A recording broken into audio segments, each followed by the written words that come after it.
Salam aleyküm, hoş gördük. Her vaxtınız xeyir olsun. Qarabağlılar, töv Qarabağlıları salamlayıram Ağdamdan,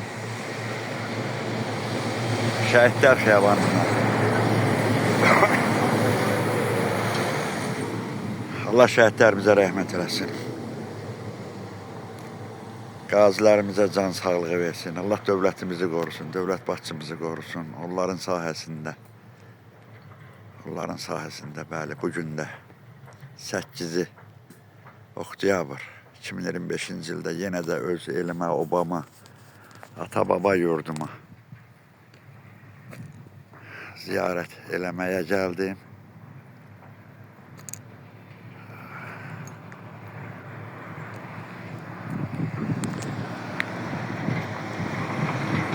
Ruhunuz şad olsun, güzel insanlar, heyf sizlere. Mekanınız cennet olsun.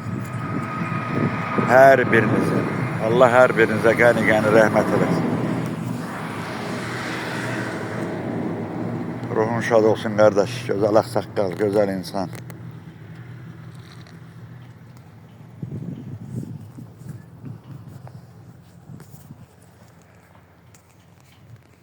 Allah rahmet eylesin.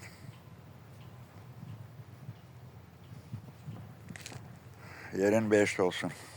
Güzel komandir.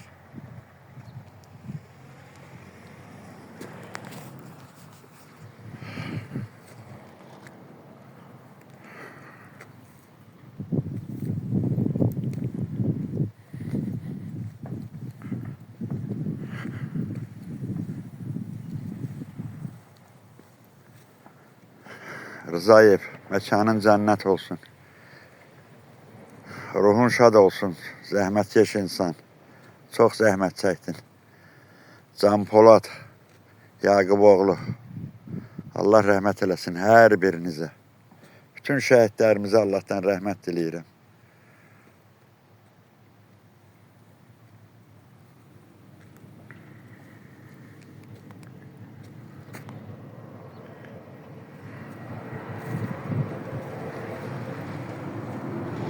Ruhunuz şad olsun kardeşler.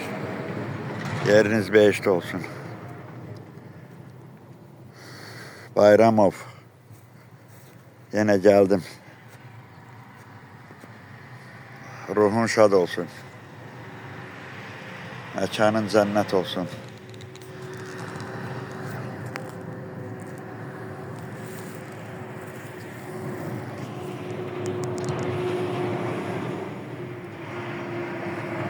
Allah her birinize rahmet eylesin.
Burada bizim Perollar kendimiz.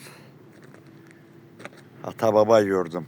31 yıl burada yaşadım, kurdum, yarattım her bir şey. Bütün şerait, her bir şey yarattım. Heyf. Şimdi dağılmış yurt. Her gelende ürək ağrısı, narahatçılıq.